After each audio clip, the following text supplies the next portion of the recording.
Carpal tunnel syndrome typically presents with pain in the wrist and numbness and tingling that typically will start from the wrist and shoot down into the fingers.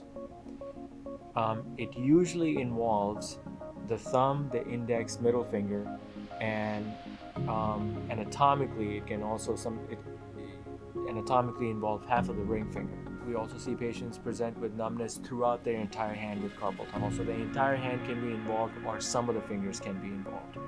Patients complain a lot about not being able to sleep at night because the numbness and the tingling wakes them up in the middle of the night. A lot of patients complain that their symptoms get worse with driving or with typing or with doing repetitive use, such as pulling weeds or using a jackhammer, for example.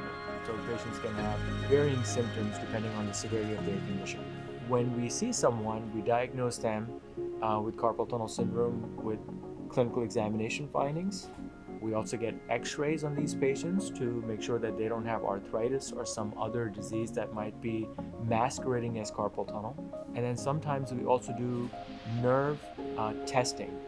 There's a test called a nerve conduction study that we do here, and that test allows us to not only diagnose the carpal tunnel, but it also allows us to determine the severity of the condition, which a lot of times can be helpful in determining how to treat the condition.